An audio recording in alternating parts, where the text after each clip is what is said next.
Ay, magandang umaga, no? Ang ating pong pag-usapan sa ngayon ay yung isang topic na alam ko ay kakaunti lamang tao ang nakakalam. Ito po'y usaping pang-abogado. Pero ikinalulungkot ko, ang katotohanan po ay marami, mas mahigit sa kalahati ng mga abogado ang hindi nakakaalam kung ano talaga ito. At pag-usapan din natin ang relasyon nito sa lahat ng mga bagay na mga aksyon ng mga pulis patungkol sa mga warrant of arrest, patungkol sa mga search warrant. Kung ano ba talaga ang dapat gagawin? Pwede bang pumasok ang mga pulis dahil meron silang bit-bit na warrant of arrest sa isang building na pribadong tao? Yan ang ating pag-usapan sa ngayon. At para natin mapag-usapan ng maayos yan, ay ating tatalakayin itong tinatawag na na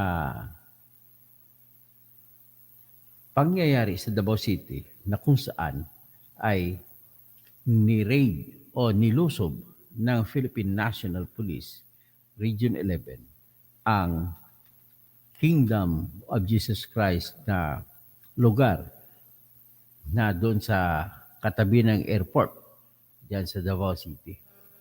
So, ang mangyari dito, ang justification na binigay ng police sa pinangunguluhan ni PNP Chief Romel Francisco Marbil ay meron daw sila pong warrant of arrest or alias warrant of arrest at arestuhin si Kibuloy at ang iba pang makasama nito na sa kasong child abuse at saka trafficking. At sila daw, according to them, ay nandun daw sa loob ng KOJC na compound ito si Kibuloy.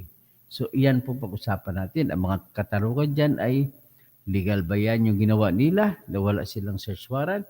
O pwede ba silang pumasok na wala naman pala silang obvious na nakita na pumasok, hindi nila nahuli si Kibuloy na o nakita si Kibuloy na pumasok. So, in other words, ito pag-usapan natin sa lahat. At pag-usapan din natin yung pinalabas kahapon ng Branch 15 ng Regional Trial Court ng Davao City na kung saan ay naglabas ito ng tinatawag namin na writ of amparo. So sa writ of amparo, ito po ay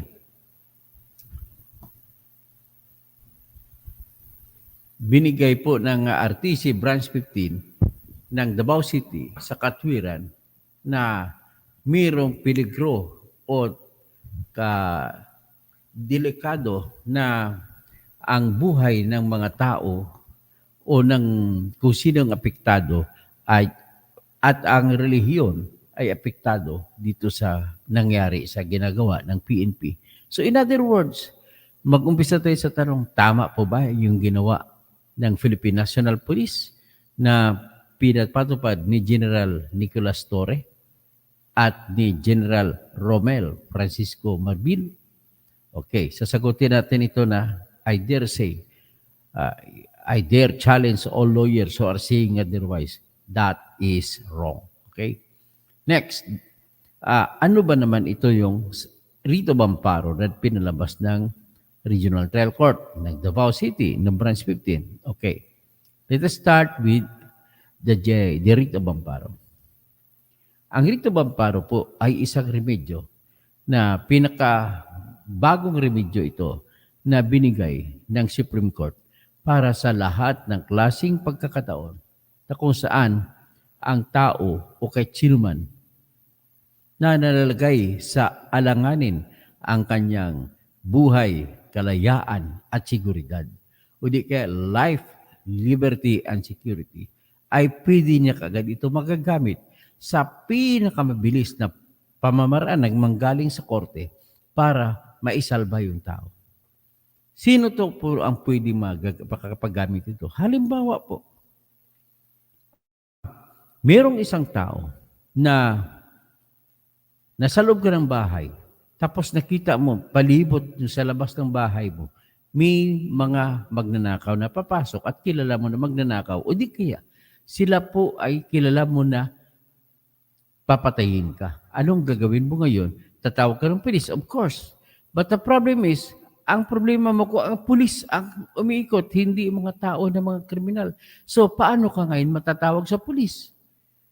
So, pwede mo magagamit ito, tatawag ka sa kaibigan mo, at ang kaibigan mo ang magsasampa ng petition for the writ of amparo para sa iyo. Hindi mo na kinakailangan na pumunta mismo sa korte, kundi yung kaibigan mo. Halimbawa, may isang lugar, kagaya niyang laging may nagtutukhang, panahon ni Duterte, nagtutukhang anong isang remedyo ng mga sinususpetsahan na adik at sinususpetsahan na tulak. Dapat yun ang pinaka-ultimo, pinaka-the best na remedyo ng mga tao na sa tingin nila ay itutukhang sila. Ang problema nga lang po, sa malimit na pangyayari, namatay muna yung mga taong akala nila ay hindi sila biktimahin sa tukhang, pero namatay na sila, so wala ng pagkakataon na gumamit nitong tinatawag na writ of amparo. So, ibig sabihin, sa klase-klase pong sitwasyon, basta namimiligro ang iyong buhay, kalayaan at seguridad, pwede mo po magagamit ito. In other words, ano ang gagawin mo nito? The best way that you can do is magsampa kagad ng petition sa korte. Alam mo, kahit sarado ang korte, kahit may kaso pang inaasikaso o may paglilitis o naghihiring pang ang korte sa ibang kaso, tigil ang lahat ng hearing kapag sinampa na ang petition for the writ of amparo. Kagaya rin po niya ng petition for the writ of habeas corpus. Ang writ of habeas corpus po ay remedyo na hinihingi mo na kung mas mabilis na kalayaan, ikaw ay nakakulong. Ibig sabihin nun, ikaw ay nakadetain or ikaw ay hinawakan at hindi ka makakalaya. Yan naman po ang remedyo, writ of habeas corpus. Ang ibig naman sabihin ng habeas corpus ay uutusan ng korte ang sinusumbong na humahawak sa katawan ng tao na dalhin sa korte ang katawan ng tao na kanyang binibilanggo o hinahawakan. Balik tayo sa writ of amparo. Ang writ of amparo, ulitin ko lang, napakasimple lamang ito. Basta merong kadelikado sa iyong buhay, kalayaan at seguridad. Pwede kang banggitin mo lahat ng pangyayari, banggitin mo kung sinong gumagawa ng mga bagay na labag sa iyong kalayaan, buhay at seguridad at isumiti sa korte. Sabi ko nga, pag sinumiti mo sa korte, ay wala ng raffle-raffle yan. Diretso kagad, obligado ang korte na umakto kagad. Ganun po yung katindi. Okay? Nagamit ko na po yan sa isang biktima ng tukhang. At binigyan ako ng Supreme Court ng writ of amparo. At binigyan din ako ng temporary protection order. Hindi ko na babanggitin kung sino yung mga naging natulungan ko dyan. At nagamit ko rin yan sa isang sitwasyon na kung saan ang may imbento na kaso para sa isang tao at nanganganib kasi lumalabas halimbawa yung desisyon ng piskal ay may probable cause at huhulihin. Kaya pwede mo rin gagamitin, magsampa ka ng writ of amparo at ang iyong sumbong sa korte ay iniimbento ang mga ebidensya laban sa iyo. Yan po ang pagkagamit sa writ of amparo. Ulitin ko lang, napakabilis yan. Kung isampo mo ngayong umaga, bago magtanghali, may utos na papalabas ang korte. Obligado po ang korte. So ngayon, ano nangyari? Ginamit po yan doon sa Davao na nilusob ng mga pulis ang Kingdom of Jesus Christ na compound. As doon sa compound na yon, andoon po kanilang simbahan. Nandoon din po yung kanilang eskwelahan na kung tawagin ay Jose Maria College. Ngayon, ang nangyari dito, ang nagsampa po ng petition for the writ of amparo ay yung mga membro, hindi si Kibuloy. Hindi rin yung mga hinahabol ng batas na may warrant of arrest. Klaro ko lang, hindi po si Kibuloy, hindi po yung mga ibang akusado ang nagsampa at nanghingi ng writ of amparo. Kundi yung mga miyembro ng KOJC na nagdadasal doon at pinapalabas sila ng mga pulis. At yung mga estudyante at mga profesor doon sa eskwelahan na Jose Maria College at nagsampa rin sila ng petition, inisa na lang, pinagsama na lang at hiningi nila sa RTC Branch 15 ng Davao City ang writ of amparo. At kagyat na nagpalabas ng utos ang Regional Trial Court ng Davao City Branch 15. At ang inuutos ay inuutusan ang PNP na umalis. Inutusan ng mga PNP na lahat ng mga barikada tanggalin. At inutusan ng PNP na tumigil na kayong sa inyong operasyon. So ngayon, ibig sabihin, ang ina-action na ng korte ay yung mga apektado, hindi si Kibuloy. Kaya mali po yung impresyon ng ibang mga tao, mga abogado, na sasabihin na si Kibuloy ang nanghingi. No, hindi po. Hindi po si Kibuloy. Kaya yan po ang nangyari. Ibig sabihin, may leksyon ito, leksyon or aral din ito sa lahat ng pulis. Lahat ng NBI agents, lahat ng PDEA. Ano ang gagawin ninyo sa sitwasyon na ganon? Alright? Ang akin lamang pong payo ay ganito. Sa lahat ng bagay na klaro, na hindi, na walang duda, ibig sabihin, na hindi mo na kailangan magtanong kahit kanino at yan din ang nakikita mo ay sinasabi mo na totoo at yung ibang tao nakakita ay hindi rin kukontra sa iyo, bagkus aayunan din lang sasabihin mo, hindi mo na kailangan pumunta o dumulog sa korte. Pero yung mga bagay na nakakasira ng kalayaan at buhay ng ibang tao, o di kaya nakaka-apekto sa mga ari-arian ng ibang tao. At kung yan ay naka-apekto at kung ikaw ay aksyon, at kung malabo sa tingin mo at hindi ka kumbinsido, wala po kayong kapangyarihan o karapatan na umakto at humuli. Kagaya rin po niyan, walang pinag-iba po ito ang sitwasyon sa isang pulis na aaresto sa tao na huli niya sa akto na gumagawa ng krimen. So, ibig sabihin, huli mo na sa akto, walang duda na gumagawa ng krimen, akmang papatayin o di kaya pinatay ang isang tao sa harap ng pulis nangyari. Huhulihin siya ng pulis. Sa ganung sitwasyon po, wala ng duda na nangyari nga. Okay? Yan po ay napapaloob sa Section 5, Rule 113 ng Rules of Court, na kung saan sinasabi sa lahat ng mga peace officer at mga police, mga civilian din, iniutos diyan kasi mayroon ng citizen's arrest. So, iniutos yan. Sinasabi, sino ang pwedeng ma-aresto? Letter A.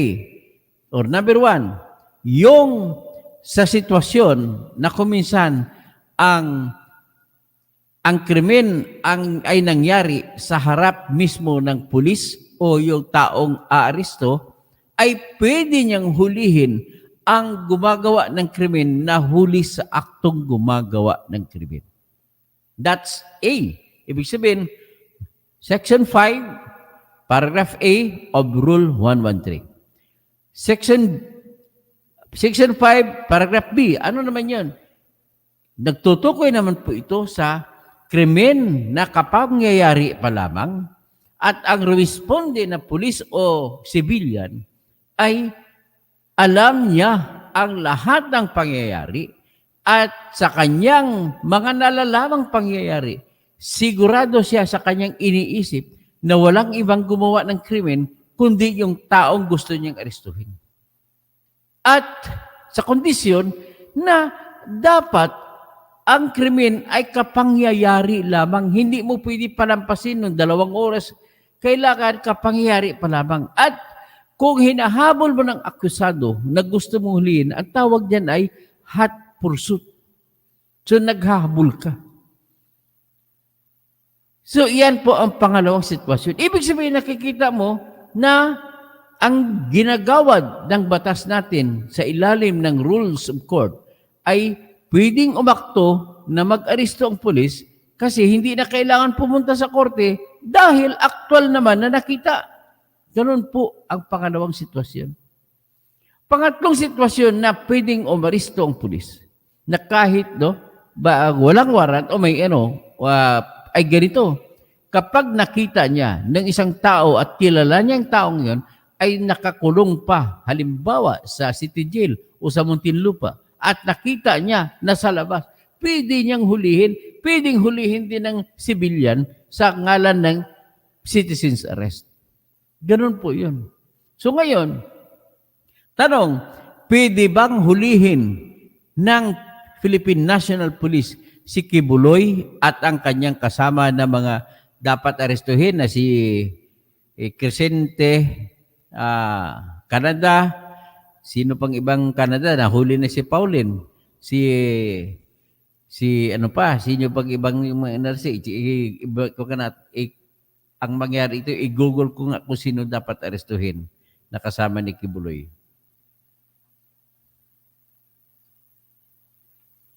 Kibuloy co-accused in Davao. So, ang kanyang kasama na dapat arestuhin ay si Crescente Canada na kapitan ng barangay chairman siya ng barangay Tamayong. Ang iba ay, sino bang iba? Ito, makikita natin ang pangalan.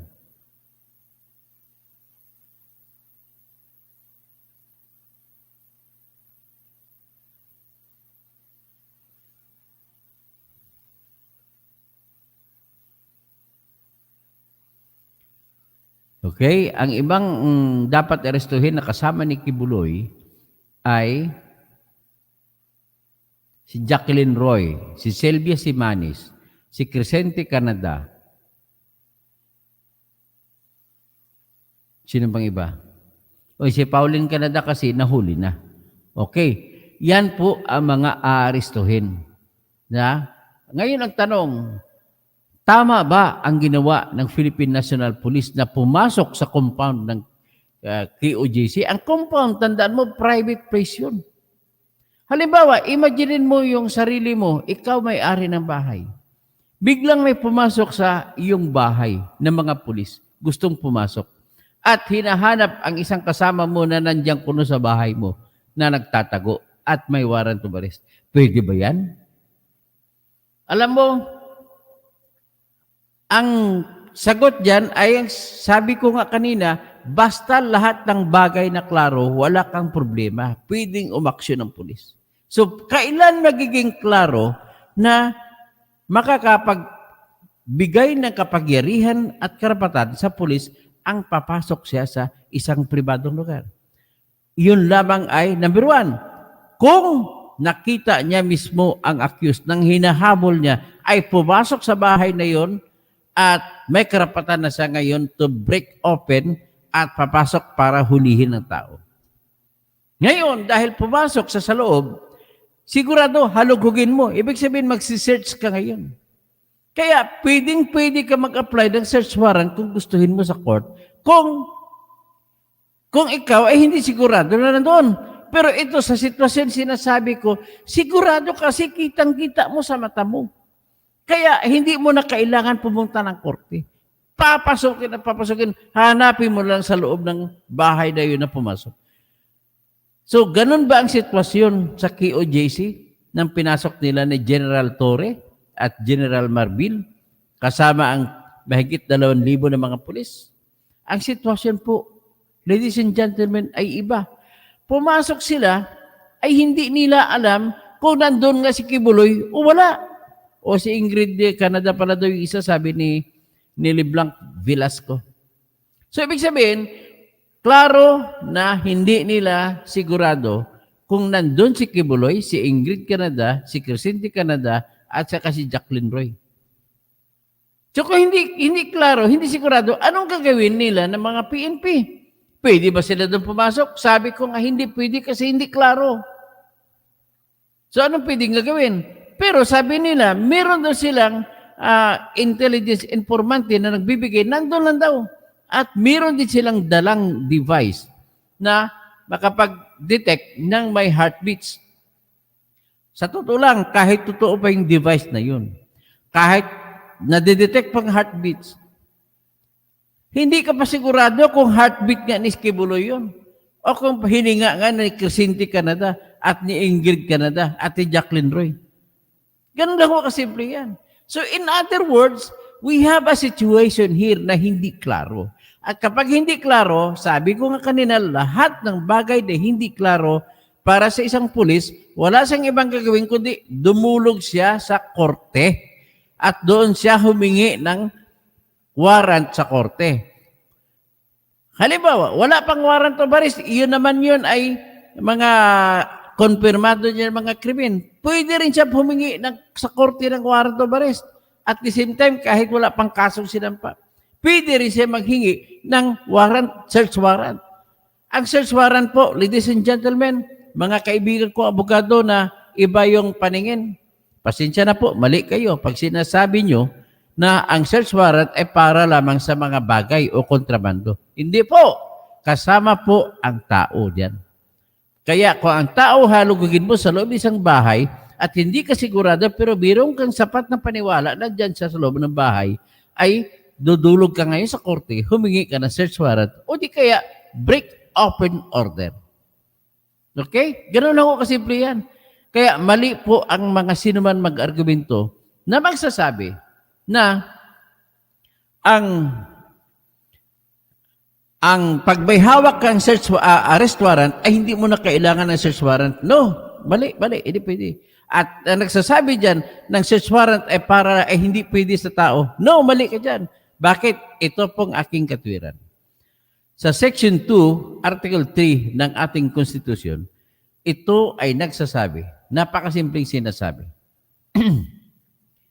The right to be secure in persons, ang laki ng persons, houses, papers, and effects against unreasonable searches shall be inviolable.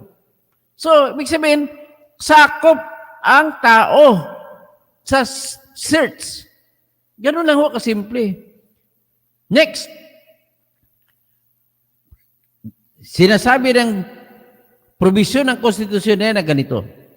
Magtataka kayo kung bakit memorize ko ha. Arrest warrant or search warrant shall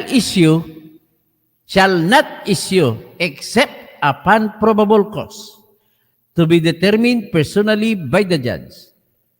Upon examination under oath, the complainant and the witnesses he may produce, and describing particularly the place to be searched, and the persons and things to be seized.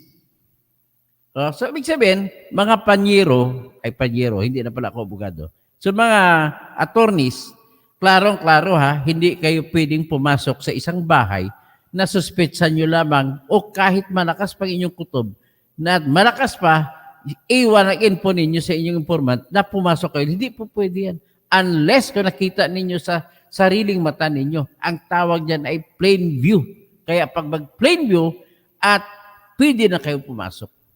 Yan ang gusto kong ikaklaro dyan.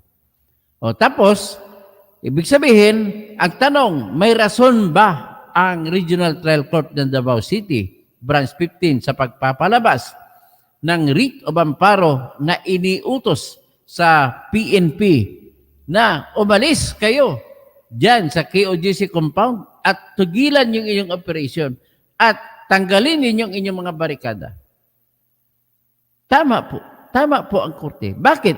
Ang humingi po ng tulong sa korte ay hindi si Kibuloy, hindi si Ingrid Canada, hindi si Crescente Canada, hindi si Jacqueline Roy, kundi yung mga estudyante at mga profesor at mga opisyal ng Jose Maria Calles na sa loob ng KOJC compound. At humingi rin ng tulong sa korte ang mga kasapi o mga tagasunod o tagasimba ng Kingdom of Jesus Christ. Ganun lamang po at nalabag na po ang kanilang damdamin bilang sa kanilang pagiging relihiyon. Yun po ang nangyari dyan. Kaya, pasensya na po sa mga abogado na nagsasabi, akala nila tama yung pasensya na kay Bongbong Marcos na nagsasabi na tama daw yung pagpasok. Hep! Pag ginawa nyo yan, kahit sino na lang ang kalaban ninyo ay dadala lang kayo ng warrant of arrest, lulusobin yung bahay, pati yung mga hindi kasama sa kaso ay idadamay ninyo. Kaya para maiwasan ang abuso, kaya ka sinusunod lahat po ng hindi klaro. Doktrina na ito, think it as a principle of law. Na nagsasabi, if you are not sure, go to the court and ask the court conformity kung pwede. Depende sa ebidensya, ipakita mo sa korte. Kailangan ng mga testigo, ipakita mo sa korte ay personal na nakakaalam kung ano ang pinagsasabi na magja-jibe sa iyo matinding paniniwala na andun nga si Kibuloy. Pero kung wala, pero kung nakita mo, hindi mo na kailangan pumunta ng korte. Diretso ka na kagad, pasok. Okay, hanggang dyan na muna para lang sa kaalaman ng lahat. O si aking si classmate, no, Joselito Ronquillo, it's a pure hearsay. Nandiyan siya sa Canada ngayon. Classmate ko yan sa MSU Marawi. Sabi nga, graduate kami ng MSU Marawi. Si Janela, good morning po, Dr. Toto and everyone. Kuya Koy, Atty. Toto, paano yung pinaggagawa nila noong tukhang wala naman klaro na ebidensya na puser ngayon? Dahil sa ginawa nila, sila ay makukulong. Okay? Kasi wala namang klarong ebidensya at ginawa pa nila, ikukulong sila. Ganun lang ako kasimple. Tapos, ang sabi naman ni Liblang Velasco, ano ang pulso ng bayan? Ang pulso ng bayan sa totoo ng galit. Pati ako, galit ako kay Kibuloy. Next is Andronico Decano Ruda, dalawang Canada, o si Ingrid Canada saka si Crescenti Canada. Tapos, si Apolonio Cristobal, shout out, Attorney Engineer, Toto Kasing for Senator. Tapos, Virginia Bunao, good morning, Attorney Toto. Thank you for your clarifications and advices regarding this matter. So, Pailong Fernandizo, dito tayo,